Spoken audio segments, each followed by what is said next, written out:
From Hollywood, it's time now for... Johnny Dollar. Mr. Dollar, I want you to come over here right away. What's that again? I want you to come over here right away. That's what I thought you said, but who is this and where's here? This is Ellis P. Watkins, Mr. Dollar. You've heard of me, perhaps? Yeah, I think so. Manufacturer, aren't you?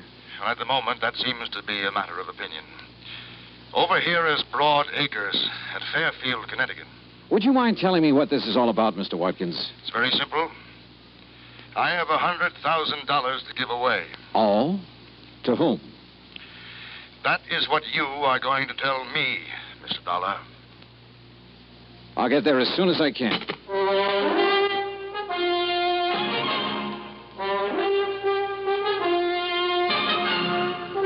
Bob Bailey in the exciting adventures of the man with the action-packed expense account. America's fabulous freelance insurance investigator. Yours truly, Johnny Dollar. And now, Act One of yours truly, Johnny Dollar.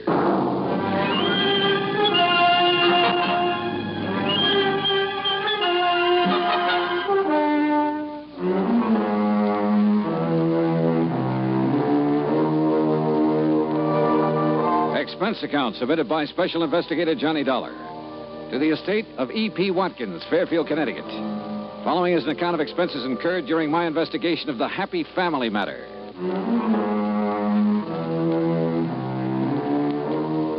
Expense account item 1, $1.20 taxi from my apartment to the home office of the Universal Adjustment Bureau and Pat McCracken. Well, it didn't take Mr. Watkins long to get in touch with you, Johnny. Yeah, I figured he must have got my name from you, Pat. E.P. Watkins holds a life policy for $100,000. Beneficiary was to have been his wife, but she died several months ago. Now he wants to designate a new beneficiary. You mean he wants me to tell him who the beneficiary should be? That's right. No, thanks. Now, look, You Johnny... look, Pat. I got tangled up in a family matter once before. I still have the scars to prove Johnny... it. Why doesn't Mr. Watkins pick his own beneficiary? Ordinarily he would, but in a case like this, it might take time. So what? From what I can gather, Johnny, Mr. Watkins doesn't have much time left to live. Oh? Okay, Pat. Item 2, $4.30 transportation by car to Broad Acres, the Watkins home in Fairfield. It was a big place, and it was old. I was shown into the library. E.P. Watkins was sitting in front of the fire. I could see that he wasn't well, but there was still a lot of strength in his face. Mr. Dollar, according to the medical authorities, I have somewhere between 1 week and 1 year to live. I'm sorry. I'm not. Oh? My wife is dead. My business is on the verge of collapse, and my children are strangers. Should I be sorry?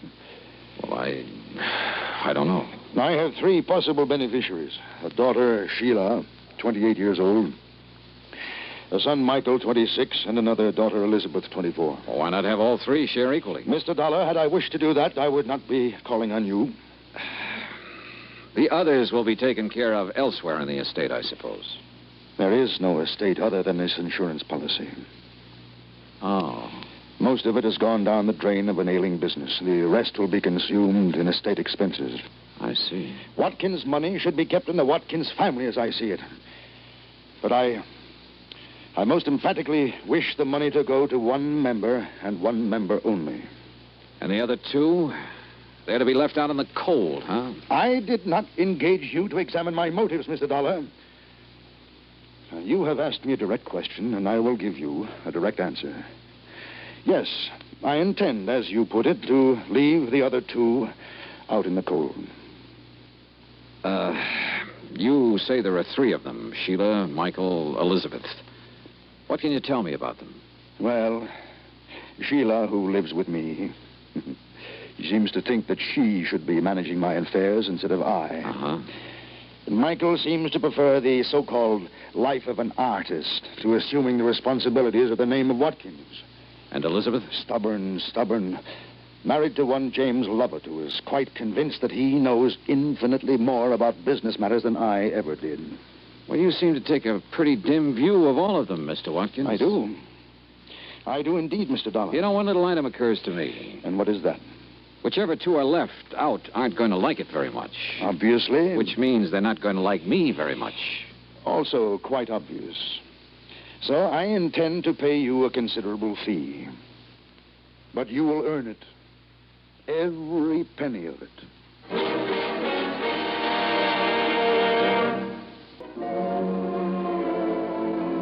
And now, Act Two of yours truly, Johnny Dollar and the Happy Family Matter. Well, this was undoubtedly the weirdest assignment I'd ever been handed, and from one of the weirdest characters I'd ever met, E.P. Watkins. And yet I couldn't help feeling sorry for him. He was really alone. And somewhere along the line, he must have been hurt pretty badly. I left the library and started through the drawing room. Mr. Dollar? Hmm? I'm Sheila. Oh, yeah. I'd like to talk to you for a moment. Sure, why not? Mr. Dollar, I know what you must think of my father. Oh, do you? But if you're inclined to judge him harshly, just remember, he wasn't always like this. Oh? So very many things have gone wrong for him. Like what? Well, I'm afraid the main thing is his feeling that the three of us, Elizabeth and Michael and I, have let him down somehow. He seems to resent us so terribly. Why should he, Sheila? I'm not sure. I think he resents me because I'm not a man. Oh? You see, I'm the oldest. And in many ways, I'm more like Father than the others are. If I'd been a man, I could have, taken over for him. Yeah, I see. I've tried to do what I could. Help make decisions, that sort of thing. But I think he somehow resents that, too. Well, I gather it hasn't exactly been easy for you living here with him. Somebody has to. And the others have lives of their own. Mm-hmm. Speaking of the others, I'd like to talk to them. Where can I find them? Elizabeth and her husband live in Cranford, New Jersey. And Michael's in New York, in Greenwich Village. Okay. Thanks, Sheila.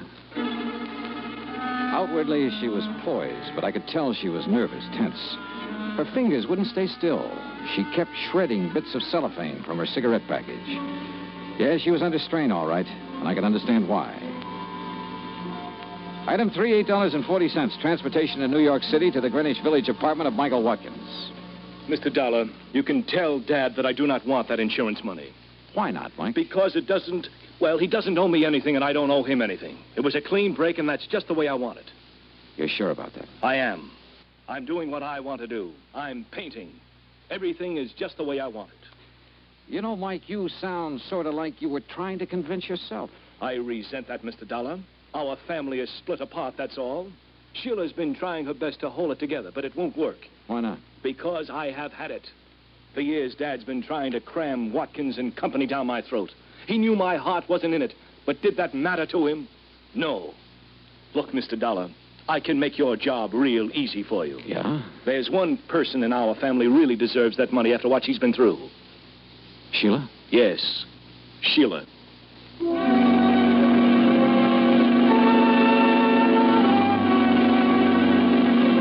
Item 4, $6 even. Transportation to the Lovett's home in Cranford, New Jersey. Look, Mr. Dollar, if sending you here is some scheme of Dad's to force us into line, you're wasting your time, and so is he. Now, wait a minute, Elizabeth, After the way he's treated Jim. Relax, honey. That's all over and done with. Look, Dollar, I can simplify your job for you. Can you? Give the insurance to Elizabeth here. Why? Because then I can get my hands on it. Oh? Well, what would you do with it, Jim? Buy a controlling interest in Watkins and Company and put the business back on its feet.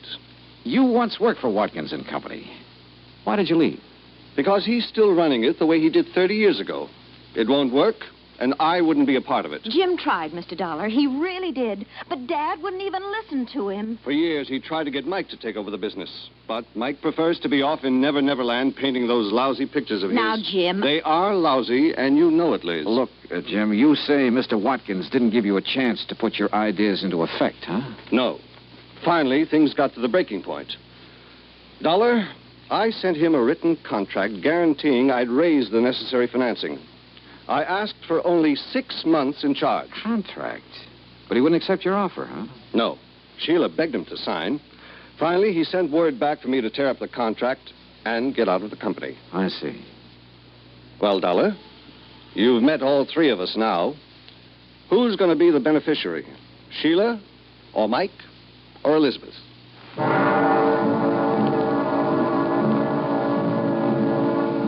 One thing I wanted to check on was Jim's opinion that Mike was not a good painter. I nosed around until I found an art dealer who'd handled his work. He showed me a couple of paintings and then leveled with me. So far as he could see, Mike was a lousy artist. I went back to my hotel to think it over, but I found a message that Mr. Watkins' attorney wanted to talk to me. He'd taken a room on the floor above, so I went upstairs. Dollar?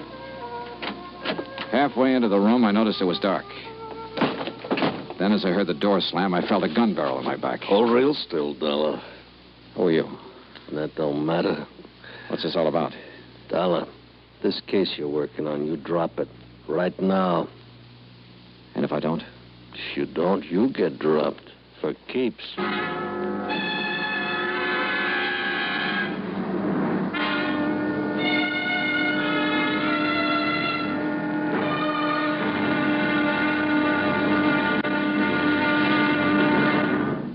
Act 3 of yours truly, Johnny Dollar, in a moment. And now, Act 3 of yours truly, Johnny Dollar, and the Happy Family Matter.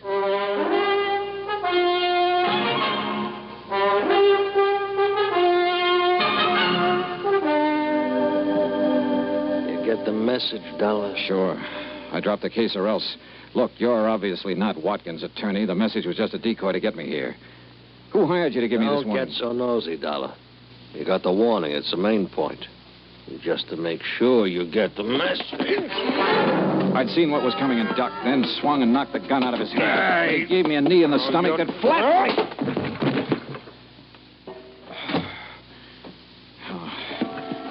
By the time I got to my feet, he was gone.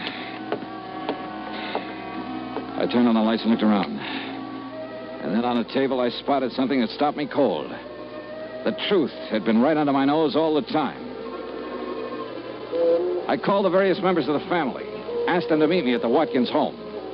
When I got there, they were waiting for me. Mr. Watkins, Sheila, Mike, Elizabeth, and her husband, Jim. There was a stiff, chilly politeness in the air. There was tension, too.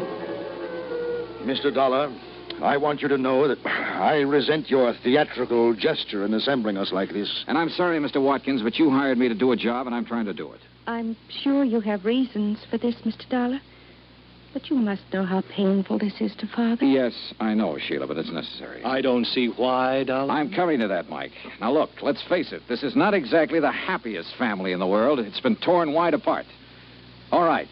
Why is it torn apart? Oh, that's ancient history, Mr. Dollar. Maybe some of it is, Elizabeth, but a lot of it isn't. Well, I don't see what's to be gained by rehashing all Let this. him finish, honey. Just what are you driving at, Dollar? Just this, Jim. I was hired to find out what I could about the three beneficiaries. On the surface, everybody was very cooperative. On the surface? Somebody in this family didn't really want me to make this investigation, Sheila. They hired a strong arm to rough me up earlier this evening to make me drop the investigation. Nonsense. Sorry, Mr. Watkins, but I've got the scars to prove it. But who? Let's start with you, Mike. I want to know why you quit the family business and started painting. I told you. It was because Dad kept trying to cram the business down my throat. Why, you ungrateful. Well, it's true. I couldn't take it any longer. Sure. But you'd felt that way for a long while. What led you to make the break, Mike? Well, when even Sheila agreed it was no use, I She thought encouraged you. Of course I encouraged him. I felt he should have the right to a life of his own. But, Sheila, you told me that you had begged Mike to stay in the company. She what? What? I was acting in the best interests of the family. Were you, Sheila? Mr. Dollar, I don't know what you're trying to suggest. That brings us to Jim and Elizabeth here. Jim, you quit the company, too. Why? I've already told you, Dollar. Mr. Watkins refused my last offer of help. Kicked me out. Well, that's not true. What offer are you talking about? That contract I sent you. What contract? You never saw it, did you, Mr. Watkins? I most certainly did not.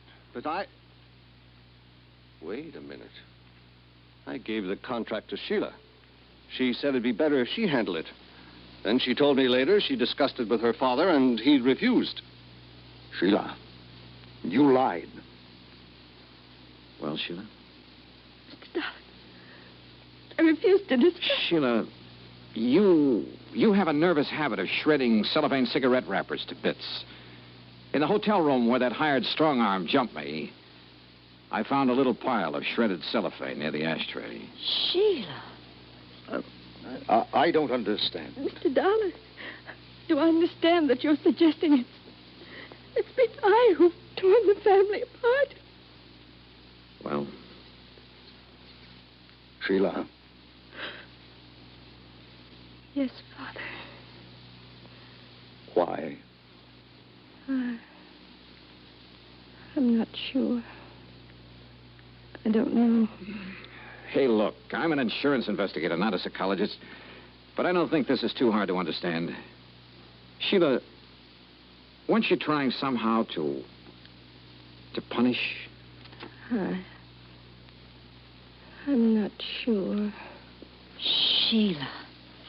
Oh, Sheila, if that's true, you need help. They all had a life of their own. Except me. We'll help you, dear. We'll get help for you. I hated what I was doing. But I just couldn't seem to help myself. Mr. Dollar, you will understand that I am rather bewildered by all this. I do, Mr. Watkins. Now, you suggest that she was deliberately trying to tear the family apart in order to punish someone. Well, that's only a guess, Mr. Watkins, but I think it's probably a good one. And she was trying to punish me. I think so. Should I understand why? Did she ever have a life of her own? Was she ever allowed to have one? Mr. Dollar, I requested you to designate a beneficiary for me. Yeah, that's right. I now request you to suspend further action for the time being. It appears the matter requires further thought. Yeah. Yeah.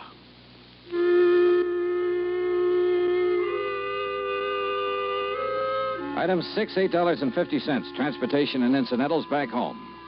Expense account total, $73 even. Remarks? Sheila is now undergoing treatment, and the outlook is favorable. Elizabeth's husband, Jim, is managing the affairs of Watkins and Company. Mike is helping him. And I guess he's doing a good job. Mr. Watkins, well, he's still alive. And his doctor tells me that now the old gentleman has found some reasons to be alive, he'll probably be with us quite a while. And make all 3 of his children his beneficiaries. Yours truly, Johnny Dollar.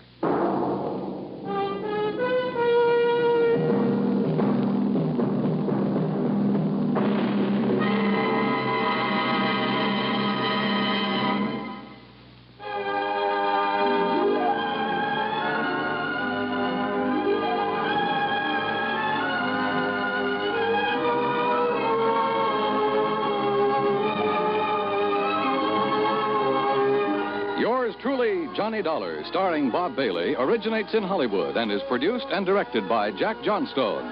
Tonight's story was written by Robert Wright. Heard in our cast were Virginia Gregg, Shirley Mitchell, John Daner, Larry Dobkin, Peter Leeds, and Paul Duboff.